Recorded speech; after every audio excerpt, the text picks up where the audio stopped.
On this episode of What the Ship, we head down under for an Australian edition. I'm your host, Sal Mercogliano. Welcome to today's episode. So I have a special edition where we look at 5 issues going on in Australia, but I'm doing it with Jennifer Parker. Now, Jennifer is a naval and maritime expert down in Australia. But before we jump into it, I just want to take a quick note about this video. So I filmed this earlier with Jennifer, and the day I filmed it, first off, we were filming from halfway around the world. So I was filming from North Carolina, she's in Australia. So we had to coordinate that. Second, the day I filmed that was a busy day here in North Carolina. So I live in a very rural part of North Carolina, and I am a member of the volunteer fire department in my area, captain on the fire department, and we ran kind of back-to-back 6 brush fire calls. And not only did we run 6 brush fire calls, but as we were clearing one of those calls, we had gotten a note from one of our local police officers that that officer's son was returning home from 2 weeks in the hospital. He had to spend his 3rd birthday in the hospital. And what he wanted more than anything else was a fire truck to be outside when he came home, because firemen are cool, police aren't. Sorry, it's just the way it is.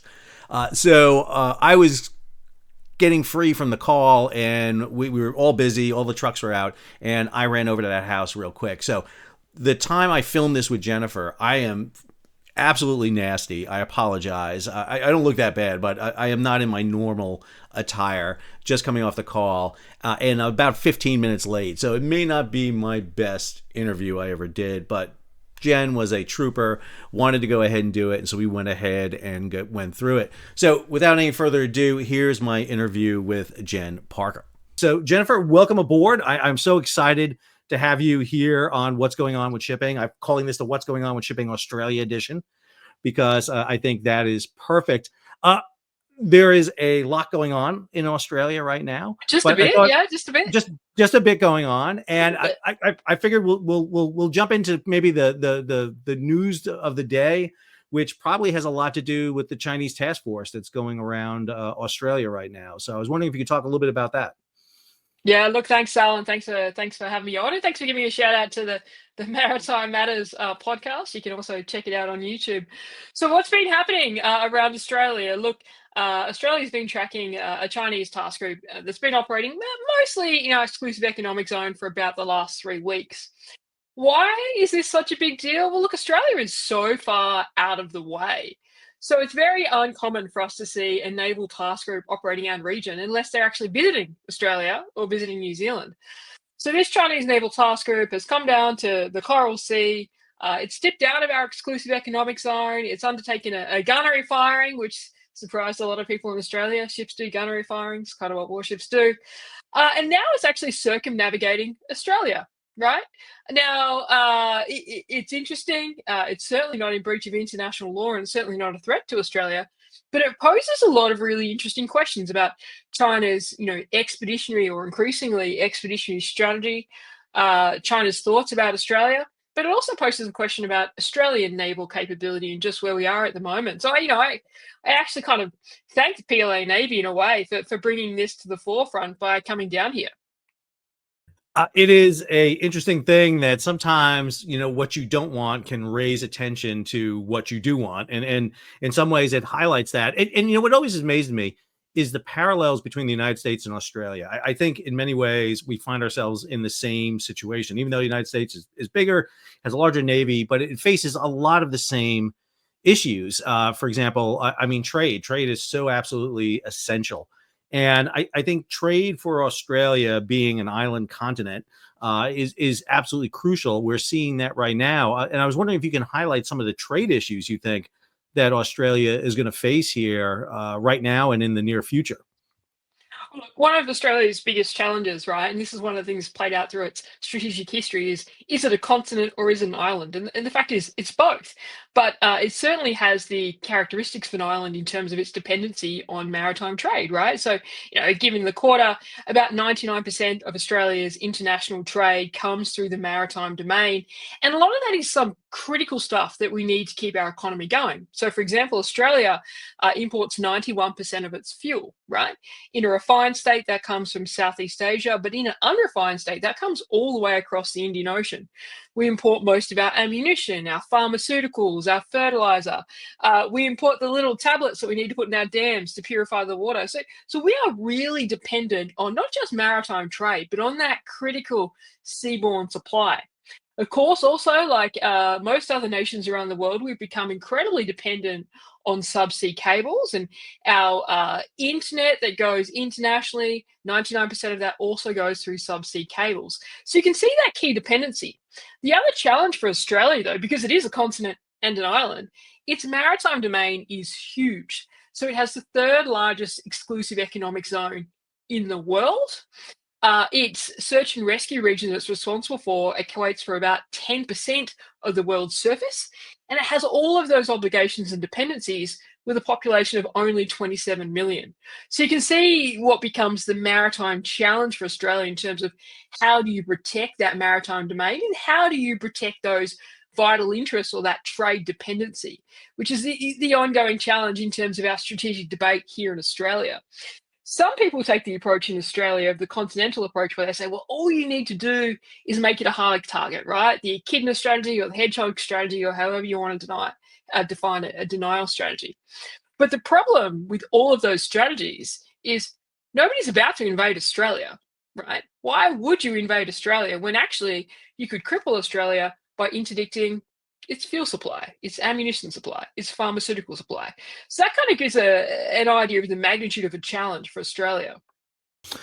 So a few years ago, I did a paper up at Annapolis for one of the maritime history symposiums. And the paper I did talks about six oilers, talks about the fast oilers early in the Pacific War for the United States. And one of the things I talk about in that paper is it's not just, doing the underway replenishment for the fast carrier task forces early in World War II, but it is that Admiral King is given the mission to Admiral Nimitz to sustain Australia. It's one of the huge missions because Australia gets severed because of the attacks into Southeast Asia, and then the raid into the Indian Ocean, the attack on Darwin, and that entire supply line is cut off. So it's much like what you said. All of a sudden, Australia finds itself really dependent on a very long transoceanic pipeline that's also being threatened because of, at the time, Japanese expansion. And, that required for the United States to allocate a lot of shipping. I mean, they had to pull commercial tankers out there. It was a big onus to keep Australia with oil. I mean, fortunately, it was sustainment on its own with food, but in other areas. And I think we're seeing that kind of play out again. What do you take of the Chinese basically expansion of the PLAN? I have an interpretation of it, and I'll give you my interpretation. I'll be interested in yours.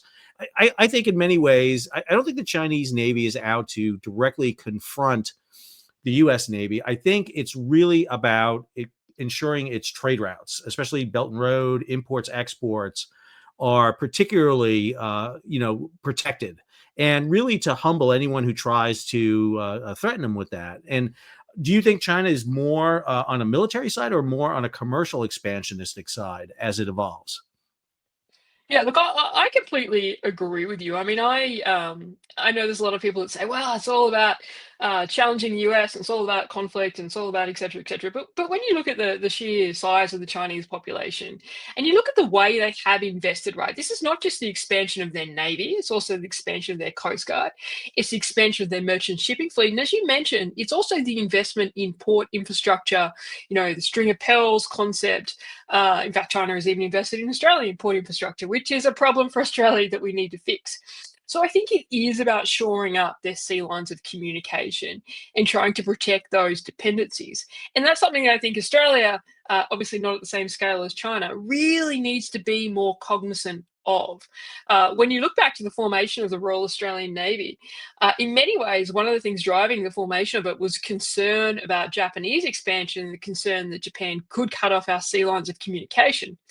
The problem is, though, I think in terms of the last 30 years of Australian strategic thinking, Australia very much believed in the whole Fukuyama end of history and really changed its level of investment in defence, but also changed the role that it saw for its navy, which became more engaging in regional maritime security, counter-piracy, Australia, in fact, doesn't have a coast guard, so the Australian Navy does do the majority of the heavy lifting of constabulary operations as well that have developed. So I think that in some ways, on a different scale, Australia could actually take a leaf out of China's book in terms of how do you develop a strategy that protects those vulnerabilities in the maritime domain. Yeah, I've always found that interesting that Australian Navy operates in that kind of dual role with the patrol boats and doing that type of enforcement, the fishery enforcement. And just I read stories the other day about some illegal fisheries that were done and the burning of the boats afterwards. I mean, obviously the EEZ that Australia extends is massive. I mean, it is huge, and you're overlapping with a lot of nations that have conflicting interests, from Indonesia to Solomon Islands to Papua New Guinea. There's a lot of areas out there, and it's a lot of areas to patrol, which kind of brings us to the other topic that I really want to broach into, which is AUKUS and the deal between Australia, US, and UK. Yeah. Now, listen, I am a big critic of what had happened in the United States regarding shipbuilding. I like you, believe that we kind of swallowed the Fukuyama, soup, whatever you want to call it, and believed in the end of history. And what we did was allow our commercial industry to kind of atrophy. We basically outsourced it. And what that meant was we decided that we didn't need to be investing in commercial shipbuilding, which meant we were entirely in the Navy shipbuilding. And then when the peace dividend came, we shut down shipyards. I mean, we went from building 6 submarines a year down to 1. And now we're trying to do 2 Virginias and a Columbia class. And oh, by the way, we owe you a submarine. And that A couple, in fact. A couple, in fact. And so let's talk about that, because we just had a deployment of a Virginia class submarine, matter of fact, to the western coast of Australia. So we're seeing that more and more. Could you talk a little bit about it and the concerns Australia has with the AUKUS agreement with the new administration coming in? Because I do think that's something that is definitely kind of probably on everyone's radar. Yeah, look, I think in terms of the AUKUS agreement announced in September 2021, there are a lot of people in Australia that were very surprised, and in fact, internationally, right? And that was really the element in terms of the transition of Australia to operating nuclear-powered submarines. Now, it needs to be remembered, though, that this actually isn't new for Australia in terms of a concept. So, Australia has been toying with the idea of the acquisition of nuclear-powered submarines for a long time. There wasn't necessarily the political will, because Australia has, kind of been since the 50s and 60s being, fairly anti-nuclear in a lot of ways, and kind of led a lot of the multilateral nuclear non-proliferation stuff on the international stage. But in terms of strategic thinking, there was always a view that the sheer size of Australia's maritime domain, and also the range that our submarines need to travel to get to key choke points like, the Sunda Strait, the Lombok Strait, the Malacca Strait, etc., just was not suitable for conventional submarines. That said, there was surprise when it was announced, and I think really the concern that was kind of generated was well, there was a whole bunch of concerns, but I think the concerns that deserve kind of airing is, one, the cost; two, how would it reshape the Royal Australian Navy and perhaps distort it away from, more traditional maritime operations to becoming more of a dedicated submarine force, and what would be the impact on that? And then the third one was the question about, are we putting, all our eggs in the one basket with dependency on the United States? Now, Australia's defence acquisition is predominantly from the United States. So, in terms of our naval missiles, in terms of our aircraft, we operate the F-35. We are really dependent in many ways. Our destroyers in Australia operate the Aegis combat system. But this was seen as a new level of dependency in terms of, well, previously we've managed to co-design and build our own conventional submarines. This is really leaning on the US and the UK, but certainly the US for phase 2, which is the delivery of 3 Virginia-class submarines, or the sale, of 3 Virginia-class submarines to Australia in the 30s. Now, what's happened, of course, with the change of administration in the US, and we've got to remember too, Australia's always been a country that really, since the signing of the ANZUS Treaty in 51, has predominantly been supportive of the US alliance. Whenever you look at polls in Australia, it is consistently supportive. There's some dips there during the Vietnam War, some dips during the nuclear spat with New Zealand, but broadly supportive, right? But the challenge now is with the change of administration, and I think kind of echoed by what is happening between the US and the Ukraine at the moment, the US and Europe at the moment, it does raise some questions in Australia in terms of, well, how much can Australia rely on the US in terms of following through with the agreement for AUKUS? And then there's also the second element of, is the US submarine industrial base really in a position to be able to sell Australia? Is the US, with its issues in the submarine industrial base, in a position to sell Australia 3 submarines in the 30s? And I think these are all important conversations. That said, kind of my perspective on this is, on the point in terms of the relationship. Look, the US-Australia alliance has been through a lot of things. I think people sometimes make the mistake of saying that countries create alliances based on values and like-mindedness. Countries create alliances based on strategic interest and strategic alignment.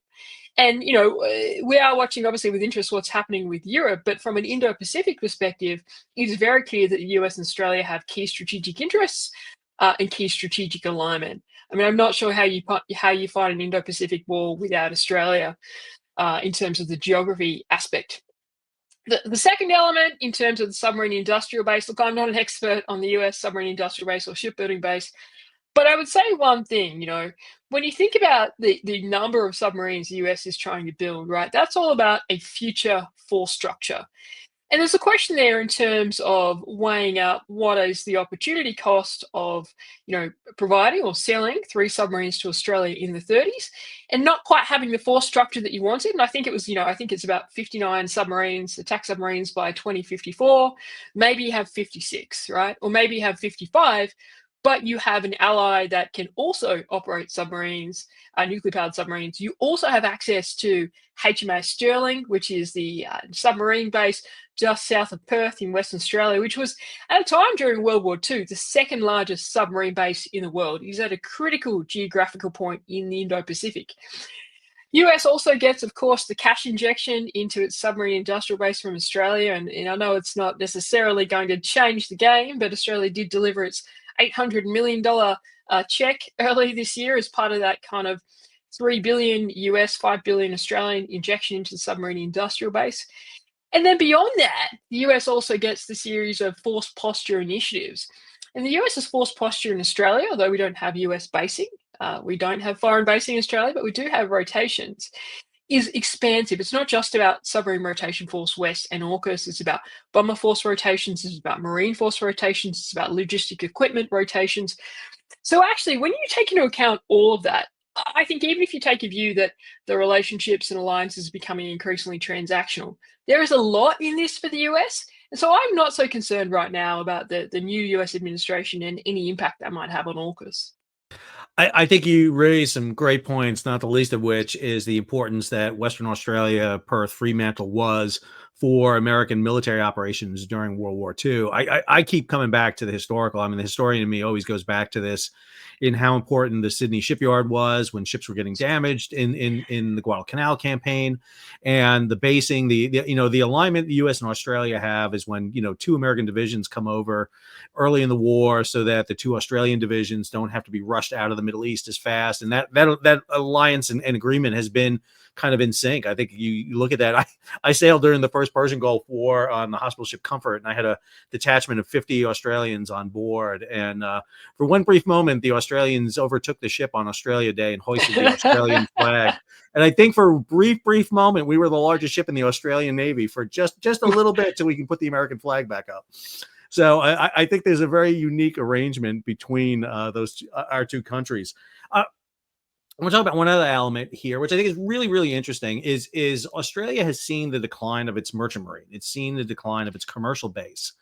And, I read periodically talks about strategic fleets and really trying to get back on the commercial side. Australia finds itself, much like many other nations, really at the mercy of ocean shipping lines and their services and, whether or not they're going to come and go. What's the talk like in Australia regarding that? We have a very lively talk right now in the U.S. about trying to restart our commercial shipbuilding. We've got a legislation that's being proposed, what's called the Ships Act. So there's a lot of interest, more than I've ever seen, Jennifer, right now in terms of really wanting to get a commercial side going. What's it like in Australia on that?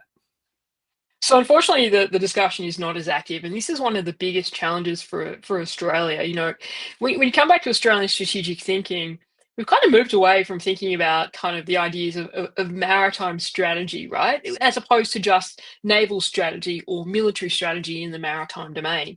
And so Australia, you mentioned the key element that Australia played during World War II in terms of repairs of shipping, et cetera, et cetera. And in fact, Australia had quite a shipbuilding industry during that time. I think it was, I'm going to get the years wrong, but in the lead up to World War II, Australia managed to produce about 60 Bathurst-class corvettes that we actually exported to the UK and India and things like that. So I think the challenge now is Australia's forgotten that if you want to be a regional maritime power, which Australia kind of needs to be based on its geography, then you need to have that all-encompassing element. So you need to have a strategic fleet, you need to have shipbuilding, et cetera, et cetera.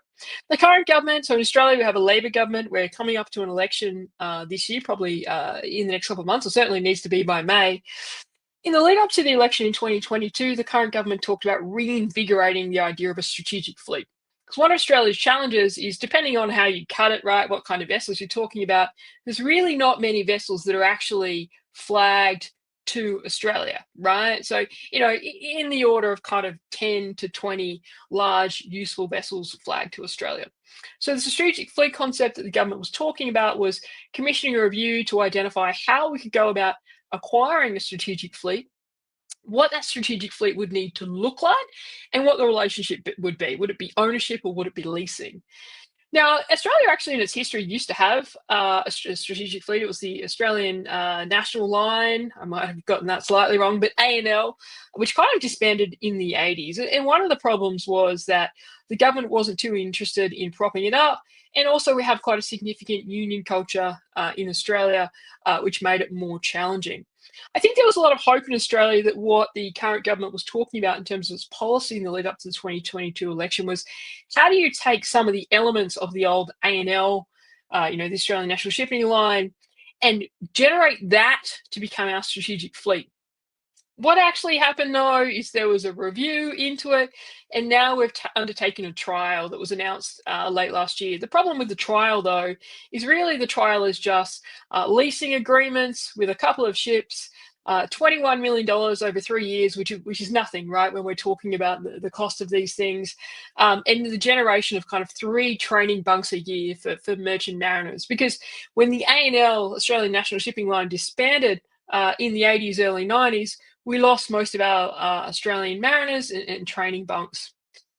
I think, unfortunately, I'm not sure that there is enough national impetus to kind of really regenerate this concept of the strategic fleet. I mean, it was interesting when the trial was announced late last year, this 21 million over 3 years, there really wasn't a large degree of criticism, and it really didn't get much play at all in the press. And so I'm not sure Australia kind of understands that when we're talking about maritime strategy and maritime dependencies, we're not just talking about the Navy, we're also talking about the merchant marine, and we're also talking about shipbuilding, and we're also talking about things like a Coast Guard. And I'm going to get on my high horse in terms of a Coast Guard, but I think one of Australia's challenges is it doesn't have the right structure to support some of those maritime power considerations. And I mentioned before, the Australian Navy does a lot of the heavy lifting in terms of constabulary operations and search and rescue within the Australian region.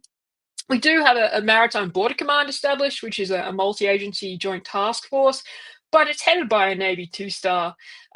We have a maritime border element of our border force, but again, is only a small number of patrol boats. So, for example, we've had to do a major search and rescue in Australia in the last 2 days, where we had to rescue a rower who was rowing from, I'm going to say it was the States actually, to Australia, but I might have missed those details. But anyway, in terms of our Maritime Safety Authority having the ability to sail a large ship to search for him, well, we actually had to sail a Navy ship. So I think, the idea about merchant fleet, the idea about shipbuilding, the idea about a Coast Guard, I think it's all of this stuff about trying to get Australia to think about what are the key elements of national maritime strategy beyond just having a Navy. I think that's such a key point. Again, we're kind of blessed in the United States because we do have a Coast Guard. It does international missions. I mean, the Coast Guard is operating in the Pacific right now. I think our Coast Guard is overtasked with missions in some ways. We maybe give them a little bit too much. So I do think that's an interesting kind of parallel. What kind of mission should an Australian Coast Guard service relieve from the Navy so that they're doing what they need to be focused on? Because in some ways you do divert from the mission that you want the Navy to do. I think the issue of maritime is so important because I think very much in the same way the U.S. got so focused on the naval side that we kind of bifurcated after World War II, and we really took the commercial maritime side out of the equation. We understood that this is naval power, but we equated that with sea power. And the true Mahanian concept is it's both. It's trade. Trade is absolutely essential. About a week ago, I was watching the typhoon come up along the northwest coast of Australia and empty out Port Hedland. I mean, it was just like Yeah. came in and that disruption. And I remember the disruption that happened in Port Hedland. That wasn't natural. It was the issue between China and Australia in the early 2020s, right after COVID, when that happened, and the disruption that caused. For those who don't know, up in Northwest Australia, massive port, huge amount of exports that go out. I mean, it is a line of like a centipede of ships that head up there. And again, it's so vital for Australian trade. The other element I want to talk about too, real quick, because I think you broach on it here a little bit, is kind of going forward. What's your perspective on what's China doing? It's like everyone tries to be the read the tea leaves of what China's doing. And to me, I think they're such a huge player. Like you said, they've got interests everywhere. They're buying ports, they're buying terminals. They operate in a very unique way. That task force that's circumnavigating around Australia right now, because I keep hearing people tell me it's like, oh, the Australian Navy is not a blue water force. They don't have legs. And it's like they keep showing that they have legs, and I think they keep reminding us over and over again. And I worry that sometimes we don't take them too serious. But what's your perspective on the Chinese? Yeah, look, I think they're doing multiple things at once. As we mentioned before, I think they are trying to come up with a strategy that shores up the protection of their vulnerabilities, which is very much their dependency on energy imports and a couple of other things. But two, I think they are trying to shape the region. I think this deployment down to Australia is part of it in terms of highlighting that they do have this military power, specifically this naval power, and that countries should think twice about challenging them. And you can't read this circumnavigation of Australia of the Chinese Naval Task Group without looking at also the number of kind of unsafe and unprofessional interactions that Australian military assets have had with the Chinese Navy and Air Force going back quite a long time, to be honest. From about 2022, the Australian government started publishing some of these things. So, when a Chinese fighter aircraft would deploy flares or chaff, within 30 meters of a P-8 or one of our aircraft, or aggressively, one of the destroyers would aggressively approach one of our ships. And in fact, that happened in November 23 when our ship was stopped in the water trying to get some shipping nets off its prop. Chinese destroyer came screaming in within the Japanese exclusive economic zone, radiating its sonar, ignoring the calls from the Australian ship to say we have divers in the water. So there have been all of these interactions where Australia has clearly said that China's behaviour is unsafe and unprofessional. Australia has also criticised China's behaviour towards the Philippines. And, there's a series of joint sword exercises, which are clearly demonstrations and intimidation tactics around Taiwan. And so I think that in some ways, China's behaviour is about shaping the region to accept Chinese military dominance. And I think that the deployment to Australia is a key element of that. And so I think that, they have multi-pronged aims in many ways. I do think that we are heading an interesting period in terms of whether China will choose to use that military dominance to try and take Taiwan back. Now, I know there's a lot of conversation about the Davidson window and all these kind of things. I don't necessarily believe that, China has a firm time frame or has believed that, has kind of made the decision to do so. But I do think it is a conditions-based discussion for China. And I think, unfortunately, some of those conditions may well be lining up. So I think there's a couple of elements there in terms of their strategy. Yeah, I'm not a big believer of the Davidson window myself. I think China will do what China wants to do. I think they play a long game, and I don't think that they're right now on a timetable. I do think I'm glad you highlighted that, because the incidents between Australia and China have been in some ways, very gross negligence on the part of the Chinese. I mean, the diver issue was a big one. The drop in the flares in front of that, there was a P8 at the time, and just really just their I mean, just to do a live fire between New Zealand and Australia without telling anyone, it's like literally a Virgin airplane has to find out about it. And let me be clear. I mean, I've done military exercises before where you find an open spot of the ocean, you declare it, and you go ahead and do it. I think they're just, in some ways get upset that we go screaming through the Taiwan Strait, and they're like, okay, well, we're going to do this to you, and they just keep playing it. But their element is at many times with a lot more risk associated. And that's the fear I have, is that I don't think they're as risk adverse when it comes to creating an incident. And that seems to be the way they are amping up right now. I don't know if you agree or not with that. So I completely agree. I mean, I think that they are obviously willing to put the lives of their military personnel at risk in peacetime in a way that Australia is not, right? And you see that, 3 weeks ago, on the same day that we first kind of announced this Chinese task group was operating in the Coral Sea, we saw a Chinese fighter go within 30 meters of Australian P8 operating in the South China Sea in international airspace, and deploy flares right in front of it, right? So that kind of behavior is definitely unsafe, and I think they are willing to accept a high degree of risk. I do think in some ways that they are also restraining themselves from escalating too far. And I think that's a curious element of it, right? I think we have seen that with the Philippines. Yeah, absolutely. There's been aggressive, unprofessional behavior. There's been ramming. There's been, the incident where the Philippine sailor lost their finger. There's been water cannoning. But actually, China could have escalated that a lot more. And in fact, if we go back to the 80s and the issues with the Vietnamese in the Spratly Islands, they did choose to do so. When you look at the Australian circumnavigations happening right now, I'm actually shocked that the Chinese task group didn't sail through Bass Strait, which is also an international strait. Would have sent a very poignant message about Australia's Taiwan Strait transit. So I think they are constraining themselves a little bit. But you're right. I mean, their behaviour is certainly unprofessional. They are accepting a higher degree of risk than we would. Do you think that's being directed? I mean, do you think the Chinese give their latitude to the commanders in the field, or is it being orchestrated more from back in China? Because everything I've read about China tends to tell me it's a very top-down organization with very little latitude for those out in the field, so that when you get incidents like this, I almost don't believe it's the commanders in the field doing it. I think they're being told to initiate something, and they're doing it. Look, I think there's certainly a clear policy within the PLAF and the PLAN in terms of incentivizing this kind of risky behaviour. I don't take the view. I mean, some Australian commentators and writers take the view that every single incident is directed from on high.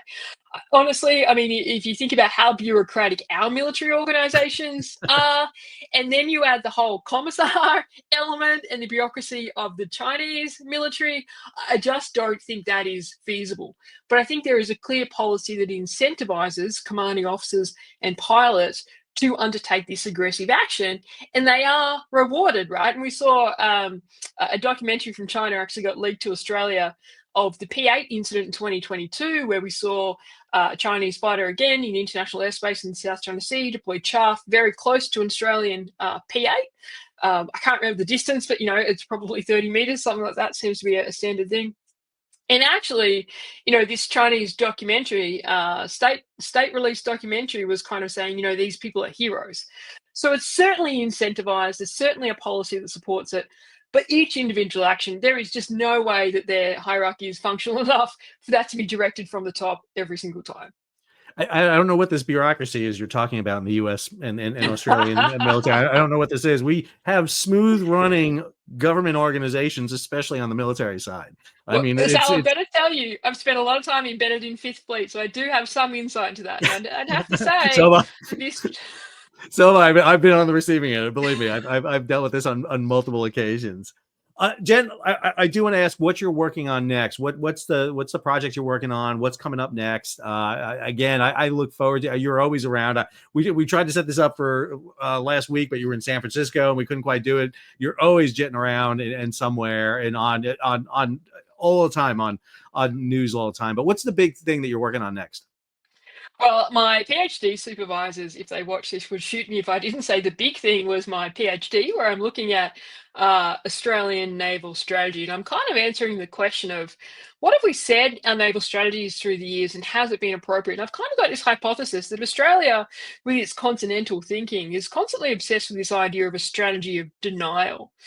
The problem with the strategy of denial in the maritime domain, or leaning on that defense as opposed to that offense, is it doesn't protect those key vulnerabilities we talked about in terms of our maritime trade. So right now I'm writing chapter 3, which is what is naval strategy and what is Australian naval strategy, which has been quite interesting to get into the history books. Beyond that, I've got a publication coming out with the University of Western Australia, their Defence and Security Institute, looking at what is the concept of interoperability. In Australia, we do a lot of focus, same as the US, on operations with Pacific Islands in Southeast Asia. And at the end of every single exercise, there's a statement saying we enhance interoperability. And so I'm kind of looking at the concept of what is interoperability in the military space. We often use these terms and definitions from NATO, but we don't have the same things that NATO has in terms of commonality of equipment or strategic alignment or common C2. So what do we mean by interoperability in Southeast Asia? So that'll be coming out shortly. Jen, I can just tell you right now, the most important thing about a doctoral dissertation is to get it written. Don't worry about getting it right. That's always the big thing, is just getting it done, because I bared through that for a very, very long time. I want to get everyone's attention to the fact that Jennifer is a prolific writer. You can follow her. I'll have the link to her webpage. She does a podcast with Richard Dunley, which is fantastic. I'm going to really recommend everybody go over if you want more about what we're just talking about now. You can get it with her and Richard talking about it all the time. I enjoy it immensely. I think you guys do a great job in breaking it down. Jen, I want to thank you so much for the opportunity for coming on. I know we're scheduling halfway around the planet with each other, but no one I could think of better to talk about what's going on with shipping in Australia. So thank you so much for coming on with me today. Thanks so much, Sal. Really appreciate you having me on. Thank you so much.